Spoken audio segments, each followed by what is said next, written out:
Okay, so good morning. In the last lecture, we have seen different alternate forms of energy equations which will be required for our subsequent analysis. Okay, so now today we will try to see the flow analysis across normal shock waves,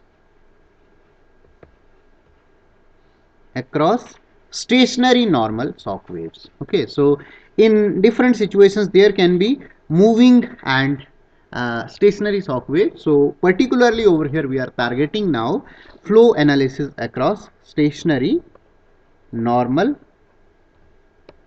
shock waves. Okay, so when we will deal with it, before this let's try to slightly understand the physical mechanism, that what basically happens near the shock wave. Okay, so we have seen that if I have, say, some solid object like this, okay, and my free stream flow is, say, approaching from here, free stream flow is approaching from here, such that my Mach number of the flow is less than 1. Okay, so if I have subsonic situation, so under this condition I can say that my free stream velocity will be less than the speed of sound in the corresponding medium. Okay, is this point clear? So now what will happen in this type of situation? Obviously, when molecules are when this flow stream is coming, so some molecules will strike with this solid wall. Okay, so when these molecules will strike with this solid wall, what these will do, here the phenomena kind of uh, sound wave will produce. Okay, so for example, what I told, in case of sound wave, some of the localized molecules get energies higher than their surrounding medium, okay, surrounding molecules. So that is something which is happening over here. When this molecule is coming with strong momentum and when it is immediately finding a solid obstruction over here, so these molecules will get some sort of different energy states. Because of difference in their energy states, these will try to transfer that energy in the backward direction. Okay, and these molecular energies once again will be their motion will be dependent upon mean molecular motions, and we saw that mean molecular motions are actually predominantly controls the motion of the sound waves. So I can say that these molecules will experience some signal, and these molecules will actually transfer that signal towards the upstream direction with speed of sound. Is this point clear, what I am saying? So whenever molecules are suddenly striking with the obstruction, these molecules are experiencing some different state of energy. Okay, now this different state of energy will be transferred to its neighboring molecules in all the directions, but particularly we will consider, say, transfer in upstream direction. And this transfer of energy is dependent upon the mean molecular motions, which is similar to the transfer of the sound waves. So I can say that whatever they are feeling over here, they will try to transfer this information to the upstream flow, and this information towards the upstream direction will travel with the speed of sound.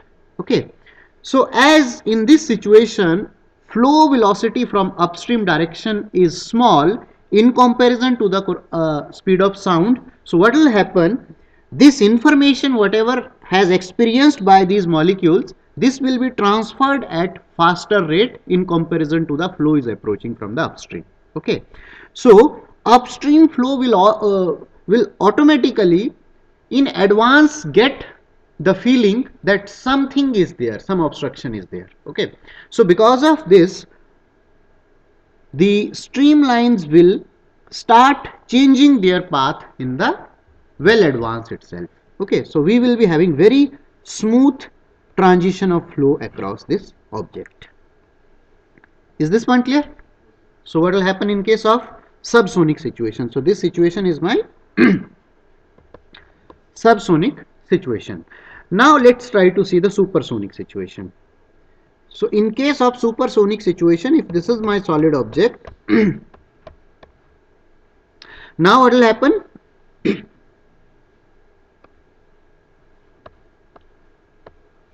This is free stream velocity V infinity, and my free stream Mach number has to be greater than 1, then only I will be having supersonic situation. Okay, now V infinity has to be greater than in comparison to A infinity. So in this case what will happen, though this molecule is getting some information and it is trying to pass this information to the upstream direction, but before it can go far upstream, by that time flow is automatically coming closer to the object because of the high velocity of the upstream flow in comparison to the speed of sound. So because of this, what will happen, when these molecules will go back, these will try coalescing somewhere over here. Okay, so these cannot move further in the upstream direction because from the upstream already the flow has reached over here. So these will try to coalesce in certain region of the fluid. So the reason where they are coalescing, there we will be experiencing nothing but formation of a shock wave. So this will be my shock wave, and we will be finding that because up to the point of shock wave, upstream flow is not experiencing this downward solid obstruction. So we will find that here streamlines will be perfectly straight. Okay, and in the region just downstream of the shock wave, our Mach number will be less than 1. So this will be a subsonic situation. Okay, and as these molecules are piling up over here by carrying certain amount of energy, so these will lead to here sudden transition in the properties, and also this is the point where our flow has felt that some obstruction is there. So after this point streamlines will change suddenly. So we will be having sudden transition in the path of the streamline. Okay, so this is the actually physical phenomena, how occurrence of the shock waves actually happens. Okay, is this point clear? When this shock wave, whatever is forming, if it is perpendicular to the flow of the fluid, free stream flow of the fluid, then we call this as nothing but a normal shock wave. Okay, and in this particular lecture we will specifically talk about the discussion on flow analysis of the normal shock waves.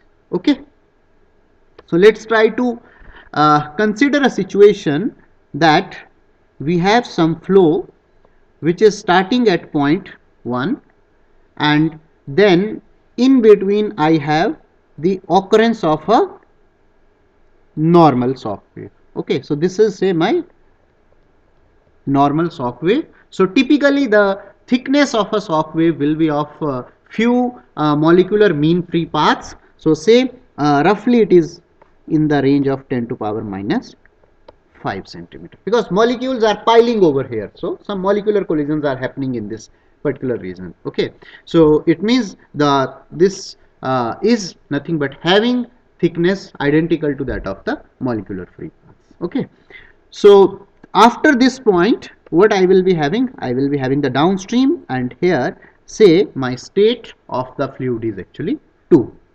So upstream, in the upstream my pressure will be P1, density will be ρ1, temperature will be T1, velocity is say V1, and enthalpy is H1. In the downstream I will be having P2 pressure, ρ2 density, T2 temperature, V2 velocity, and H2 enthalpy. Okay, and obviously here Mach number is say M1, here Mach number is M2, so that is having relation with the sound, speed of sound A1 and A2. Okay, now we will consider the situation that at state 1 all the properties are known to us. So these parameters are nothing but known to us, but our idea is to predict the values or calculate the values in the downstream of the shock waves, because we want to see what is the effect of shock wave on the flow. So we want to see that if at the upstream direction of the shock wave all the properties are known to us, then in the downstream actually what will happen to the properties. Okay, so if you assume a control volume over here across the shock wave, so this is nothing but a control volume of constant area. Okay, So this is a control volume of constant area. So I can apply and flow situation is also one dimensional. Okay. So in this situation what I can do, I can apply the continuity, momentum and energy equations particularly for one dimensional flow situations. Okay. So if I apply the continuity equation, rho 1 V1 will be rho 2 V2. Then I will have momentum equation. Tell me one dimensional form of momentum equation. P1 plus rho 1 V1 square equal to rho 2 V2 square.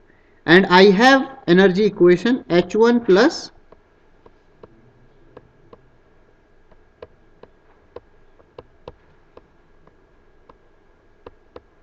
or this for a calorically perfect gas I can also write as Cp times T1 plus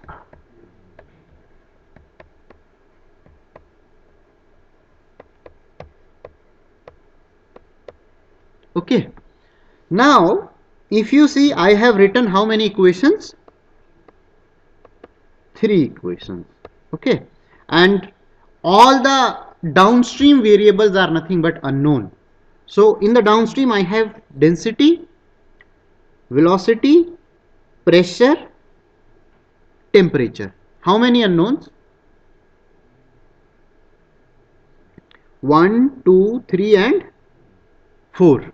So I have 3 equations and 4 unknowns. So it means we don't have yet sufficient number of equations to solve this situation. Okay. So we have to impose one more condition. So what is the next condition? Consider over here that enthalpy and temperature I am counting as a single variable. Okay. If you have a general flow situation, then your enthalpy will be variable, okay, as well as temperature will be separate variable. But if we consider a calorically perfect gas, because for calorically perfect gas enthalpy is a sole function of temperature, so that's why temperature and enthalpy, if one is known, other is automatically known to us. This is the reason I have written 3 equations and 4 unknowns. So if I have a calorically perfect gas, then I can also write P equal to rho RT. So if you see, if I write this equation, then I have not increased any variable, but I have got one additional equation. So this is applicable for calorically perfect gas as well as for the thermally perfect gas. Okay, so if perfect gas behavior is not there, then this equation is not available. Okay, so if we, when we consider this additional equation, then we are not increasing any variable. However, what we are doing, we are increasing one equation. So this makes 4 equations and 4 unknowns. Okay, so this way we will be able to find out properties of all the variables. So it means if I have to analyze this compressible flow situation for a calorically perfect gas, I have to consider the continuity, momentum and energy equation, and along with these 3 equations I have to also consider the ideal gas equation. Otherwise we will not be having sufficient number of equations as that of variables. Okay, up to this point is it clear? Now let's try to do little manipulations. So what I will do now, let me consider this is equation number 1 and this is equation number 2. So what I will do now, left hand side of equation 2 I will divide with rho 1 V1, okay, and right hand side of equation 2 I will divide with rho 2 V2. So this is for left hand side, and for right hand side I will do 2 divided by rho 2 V2, because rho 1 V1 is equal to rho 2 V2 from equation number 1. So if left hand side I am dividing with this product, right hand side I can divide with, because that is having the same magnitude. Okay, so it means I am dividing the complete equation by same quantity. Is this one clear? So this way I will get that P1 divided by rho 1 V1 plus, what was the next, rho 1 V1 square by rho 1 V1 equal to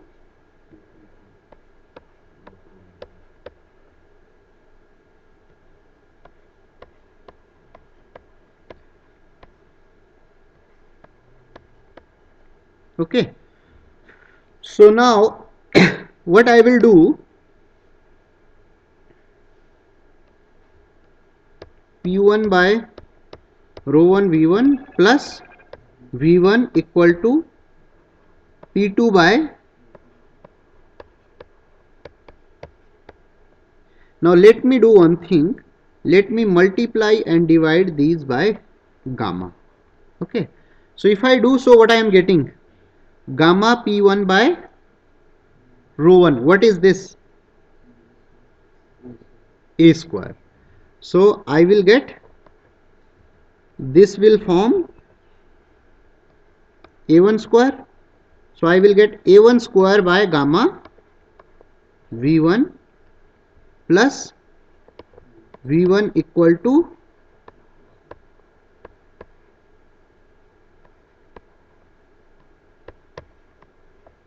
or ultimately I can say that a1 square by gamma V1 minus a2 square by gamma V2 is equal to V2 minus V1. Okay. So this is one important result which I have obtained. Okay. Now what I will do, I will try to replace this A1 with A star. Okay. So if you recall in the previous lecture, I have actually given you one relationship between A and A star. So can you tell me what was the relation? I can write A square is equal to A star square. What was it? Please tell me.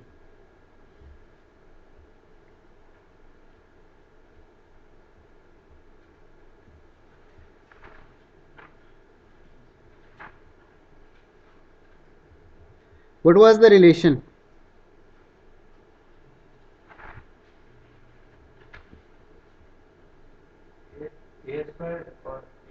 A square. A square is equal to A star square. Okay, tell me what was A star square?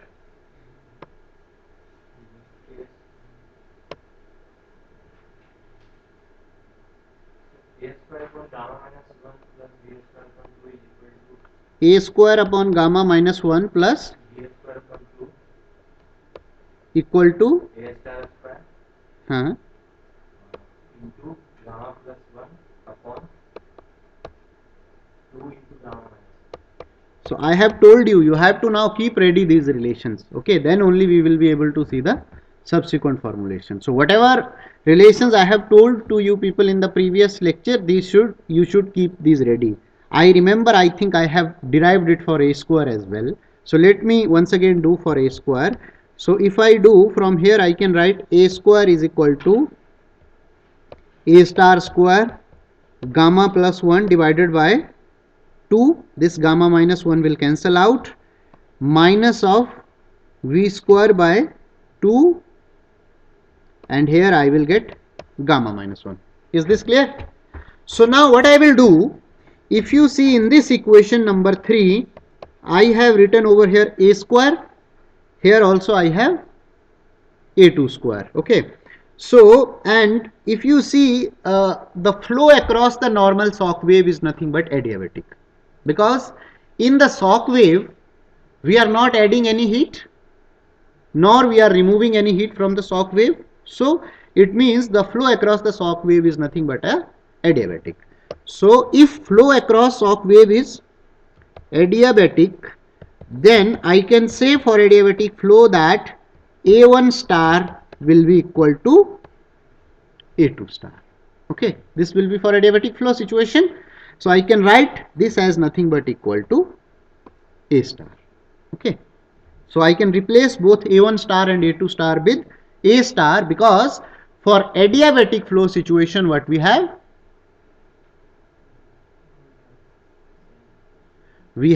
same value of A star. Okay, so now let me replace this A1 with that particular relation. So here I am having A1 square by gamma V1. Okay, So this equation 3 will become, in place of A1 square I can write A star square into gamma plus 1 divided by 2 times, and if you see previously we were having A square by gamma V1, so gamma V1 will come in the multiplication. Okay, this plus, sorry, not plus, minus. So then after this I have minus of V1 square into gamma minus 1 divided by 2 times gamma V1.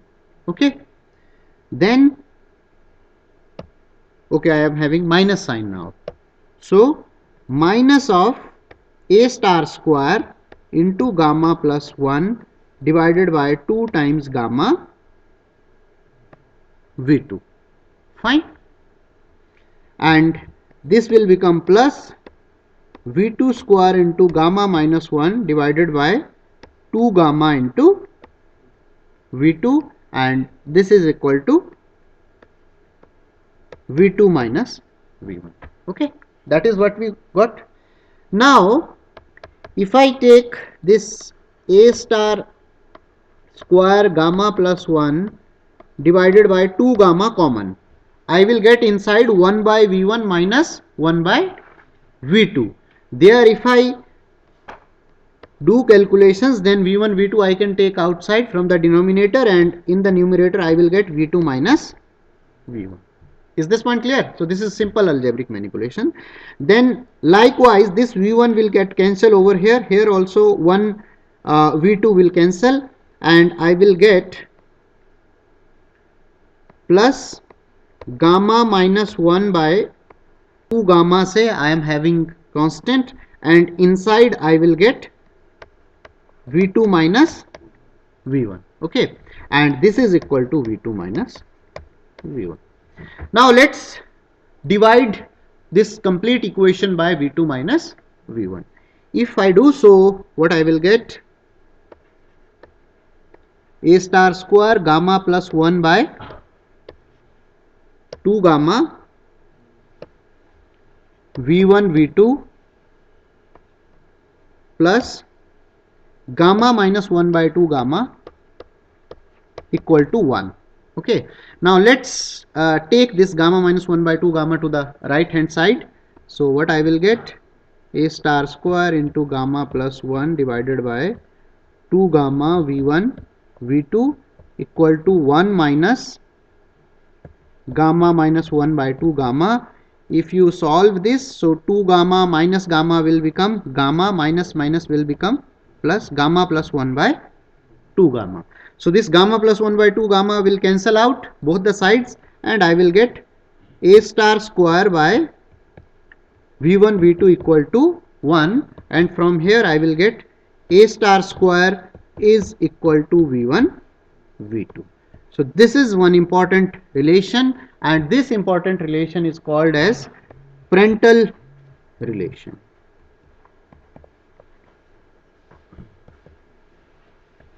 Okay, so this important finding is known as Prandtl relation.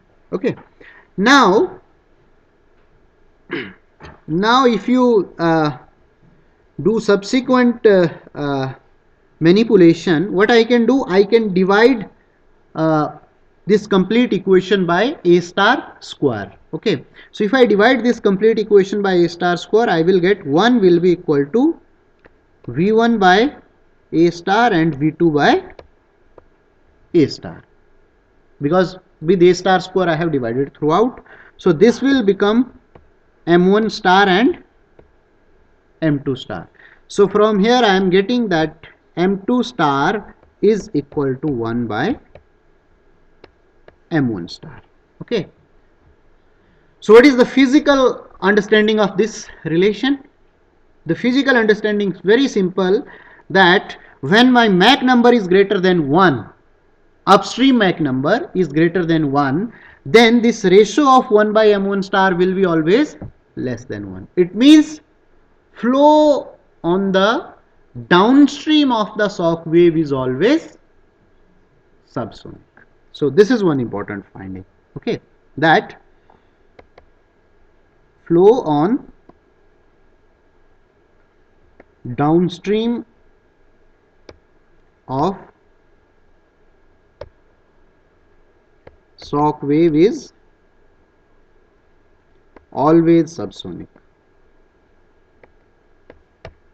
Okay, so this is one important finding. So here you may get this idea, because ultimately whatever the relationship we have derived in between A star and A, that initially we started when we have taken the energy equation for a calorically perfect gas. Okay, so over here this thing is obvious from the mathematical manipulations. M2 star is equal to 1 by M1 star is coming by considering the calorically perfect gas. So we may get this idea that okay, this result, that flow on downstream of shock wave is always subsonic, is valid for a calorically perfect gas. Okay, so maybe our mathematical analysis is coming from calorically perfect gas, but this is in reality is applicable for all kinds of flow situation also, and some of these we will see in subsequent lectures as well. Okay, so this result is a universal result which is applicable irrespective of the type of the flow. Okay, so this is one important point to note.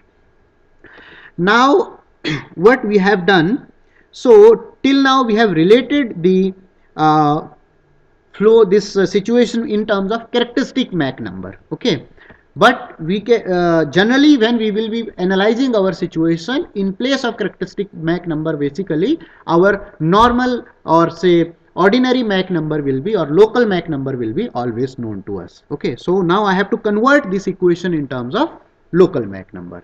So while doing so, I have in the previous lecture given one relation between M star and M. So can you tell me that relation? M star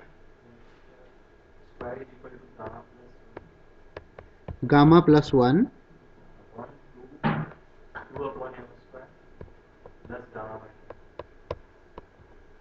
okay, so this was the relation. So it means M star square I can replace with this formulation. So what I can do, I can take the square of this equation both the sides, and if I take square of this equation both the sides and then replace, then I will get M2 star square will become gamma plus 1 divided by 2 divided by M2 square. Okay, because now I am referring to situation 2, so M2 square plus gamma minus 1. This will be equal to 1 divided by gamma plus 1, 2 by M1 square plus gamma minus 1. So now we have to do some algebraic manipulations so that I can find the value of M2 square. Okay, so from this equation what we have to do, we have to do algebraic manipulations to find the value of M2 square. Okay, so if we do the algebraic manipulations, I will find the relation of M2 square is equal to 1 plus gamma minus 1 by 2 times M1 square divided by gamma M1 square minus of gamma minus 1 by 2. Okay, so what I am saying is you have to solve this equation, and you have to solve this equation for M2. So if you solve this equation for M2, ultimately you will find that M2 square is equal to 1 plus gamma minus 1 by 2 M1 square, gamma M1 square minus gamma minus 1 by 2. Okay, so now I have the values of M2 and M1 ready with me.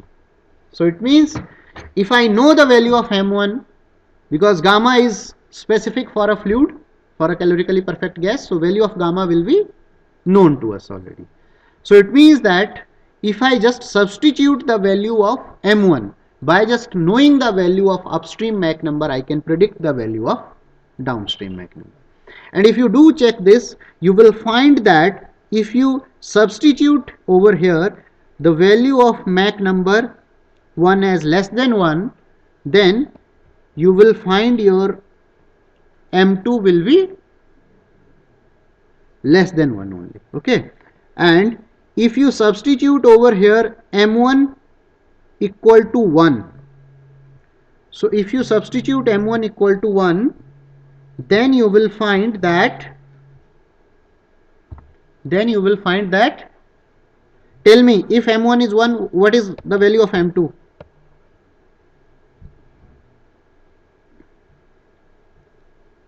M1 is 1 over here. 1 plus gamma minus 1 by 2 divided by gamma minus 1 by 2. So this will become 2 plus gamma minus 1. 2 will cancel out. So this will become 2 gamma minus, what is this?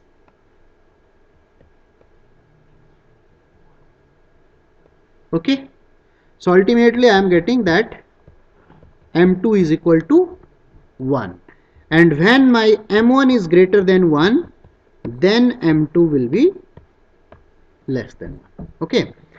So first point is, whenever we are talking about a shock wave, so we need not to go into this result, because we are considering that we are analyzing the flow across a shock wave.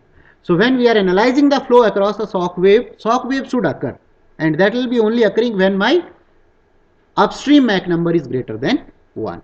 If it is less than 1, then there will not be any formation of shock wave. So we are not interested in this. Okay. So our interest is in these 2 points. If our Mach number is equal to 1, then what happens? And if our Mach number is greater than 1, then what happens? Okay.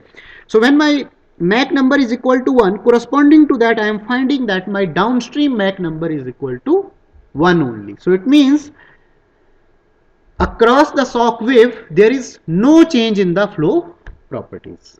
Okay. So this type of situation is considered as a special case of a shock wave.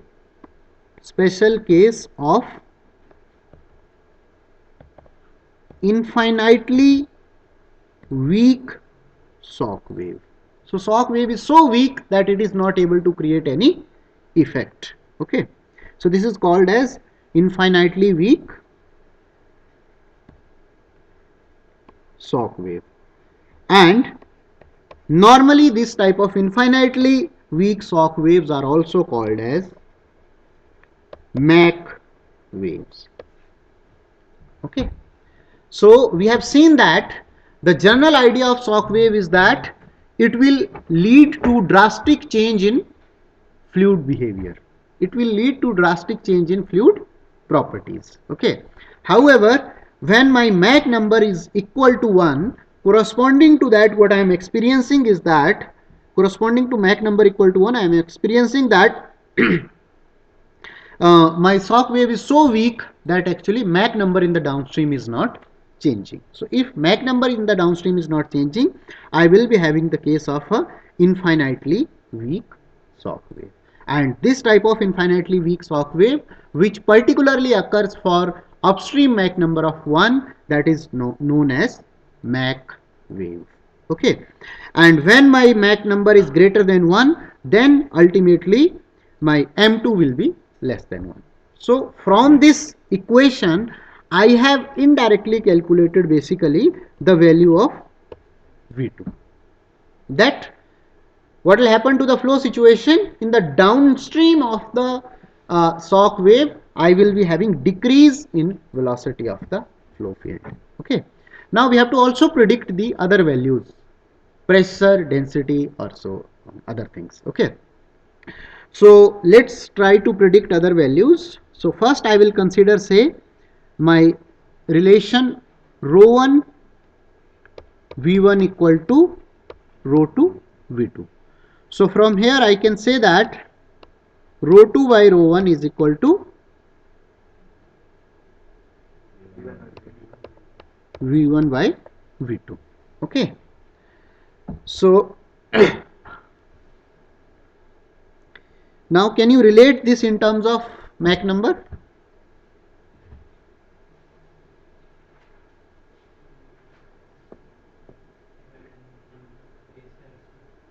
Sorry,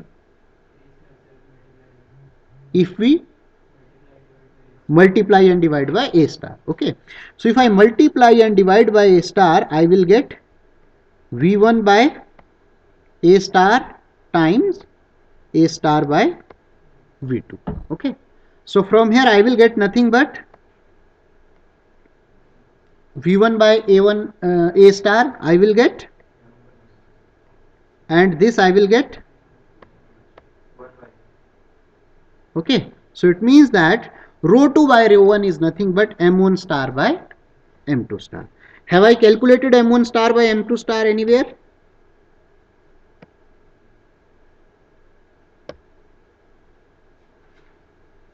Okay, so I have relation for M star. Okay, so relation for M star is, let me write it again. Please tell me this relation again.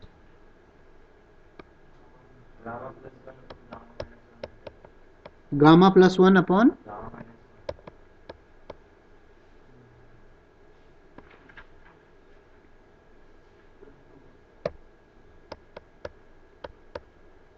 plus 2 by Mach number square. Okay, so if I multiply and divide this right hand side by Mach number, then what I will get?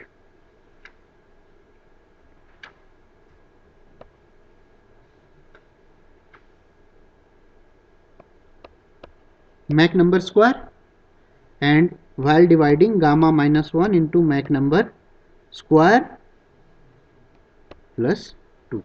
Okay, so now I can substitute this relation over here.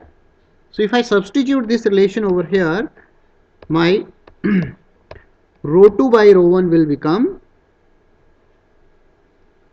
gamma plus 1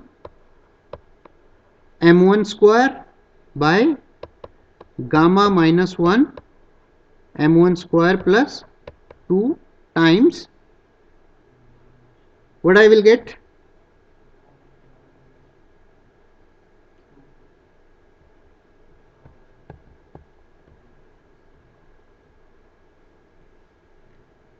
Divided by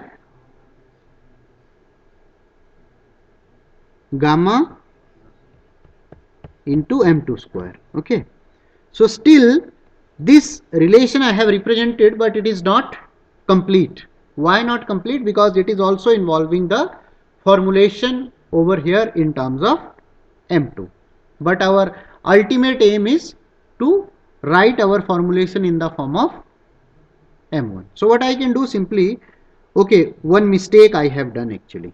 So this relation is not correct. Why? Can you tell me? Rho 2 by rho 1 is nothing but in terms of m1 star by m2 star. I have written the formulation for m star square. Okay, so this is not correct. Let me remove this. Is this point clear?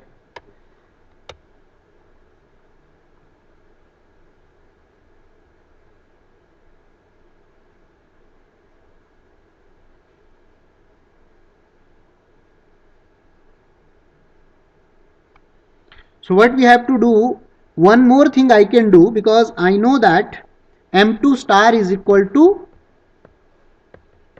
1 by m1 star. So I can replace this m2 star with 1 by m1 star. So what I will get?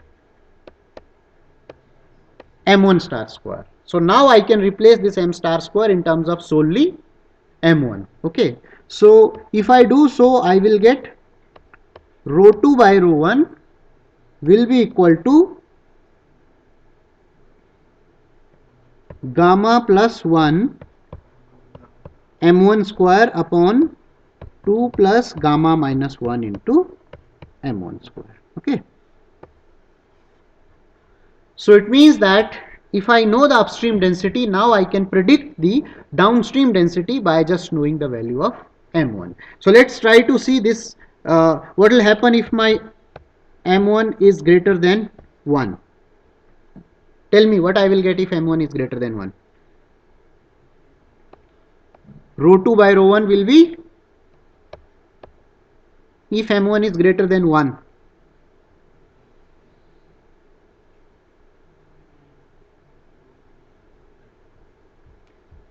is denominator will be having more magnitude or numerator?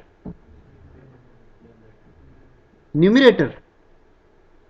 Okay, because it is getting multiplied with gamma. Okay, so what I will have, rho 2 by rho 1 will be greater than 1. So it means that just on the downstream of the shock wave my density will increase. Okay, and I can calculate how much is that increase by just knowing the value of upstream Mach number. Okay, now let's try to calculate for the pressure ratio. So if we consider the momentum equation, then from the momentum equation I have P1 plus rho 1 V1 square equal to P2 plus rho 2 V2 square. So from here if I calculate P2 minus P1, P2 minus P1 becomes rho 1 V1 square minus rho 2 V2 square. Okay, here I will now take rho 1 V1 square common. If I take rho 1 V square common, then okay, let me take rho 1 V1 common. If I take rho 1 V1 common, then I will get inside V1 minus, I can simply write V2. Why? Because rho 1 V1 is equal to rho 2 V2. So that I can take outside common and inside I will get V1 minus V2 simply. Okay. Now let me do one more thing. I will divide this equation throughout by P1. Okay. So P2 minus P1 by P1 equal to rho 1 V1 by P1. Okay. And let me take one more V1 as common from inside. So inside I will get 1 minus V2 by V1. Fine. Up to this point, is it clear? So now if you see over here in the left hand side, I will get P2 by P1 minus 1 equal to, now this quantity I will multiply and divide with gamma. So if I multiply and divide with gamma, I will get gamma rho 1 V1 square by gamma P1 into 1 minus V2 by V1. So this term over here, it will become A1 square. Okay, and V1 square by A1 square will be nothing but Mach number square. So from here I can say that my P2 by P1 is equal to 1 plus gamma Mach number square, okay, times 1 minus V2 by V1. And V2 by V1 I can simply write as, what will be my V2 by V1? 1 by M1 star square. Okay.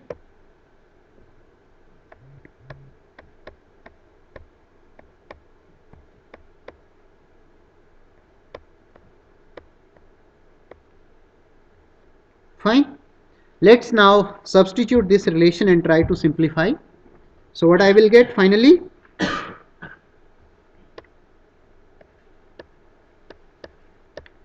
P2 by P1 equal to 1 plus gamma M1 square times 1 minus, what will be 1 by M1 star square? Tell me.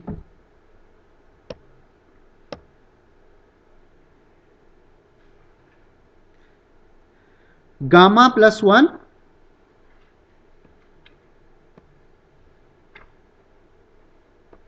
gamma plus 1 by M1 square. Okay, and in the numerator I will get 2 plus gamma minus 1 M1 square. Okay, is this one clear? Have I written it correctly? Now let's try to solve this inside term further, to further simplify. So P2 by P1 will be 1 plus gamma m1 square. Here I will get gamma plus 1 m1 square minus 2 minus of gamma minus 1 m1 square, okay, divided by gamma plus 1 m1 square.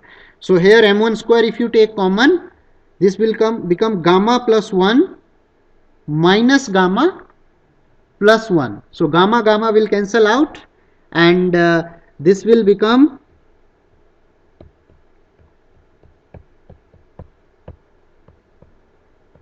tell me 2 times m1 square minus 1. Is this one clear? Gamma plus 1 times m1 square. So this is another relation where what we are getting? We are getting the relationship of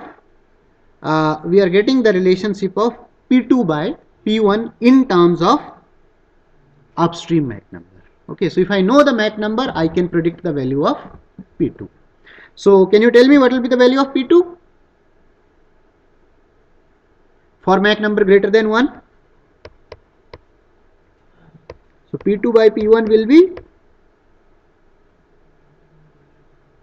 if Mach number is greater than 1. If Mach number is greater than 1, this quantity will be always positive, and this is coming 1 plus something. So it will be always greater than 1. So it means that on the downstream of the shock wave, our pressure actually increases. Okay. Then let's try to find out the third parameter, which is temperature. Okay. So if we do talk about temperature, then as per the ideal gas equation for thermally perfect gas, I can write P equal to rho RT. Okay. So from here I can write that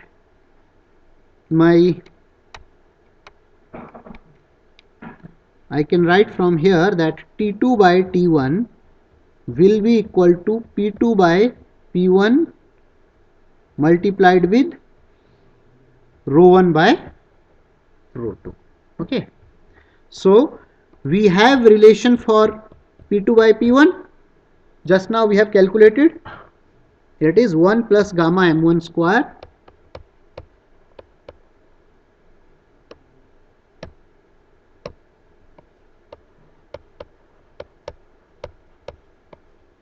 divided by gamma plus 1 m1 square. Okay.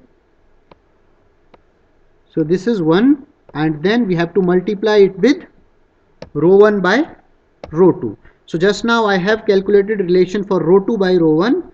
So rho 1 by rho 2 will become 2 plus gamma minus 1 m1 square. Please tell me, 2 plus divided by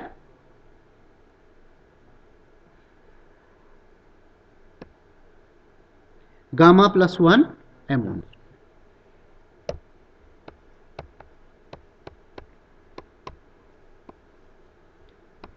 So this is the important relation for T2 by T1, and this is also when Mach number is greater than 1, then my ratio of T2 by T1 will also be greater than 1. Okay. Is this point clear? So from here what we have done, for all the parameters which are involved over here, we were able to calculate that density, pressure, velocity as well as the temperature on the downstream of the shock wave by just knowing the value of its upstream Mach number. And it is also clearly evident that the velocity on the downstream of the shock wave decreases, whereas all other parameters like pressure, temperature, density increases on the downstream of the shock wave. Okay, so it means that something is happening at the shock wave which is actually leading to rapid change in the properties of the fluid medium. And what is happening, that physically I have explained to you, that molecules which are actually coming after striking the solid objects, these are piling up over there, okay, and these are trying to make some sort of shock wave over there, okay. So now the result which I have calculated for temperature, that is also valid for enthalpy when we have the calorically perfect gas, okay, because enthalpy ratio is nothing but uh, equal to H2 by, sorry, equal to temperature ratio for a calorically perfect gas, okay. Is this point clear? So what I will do, now I will stop at this point, and then we will have subsequent discussion in the next lecture.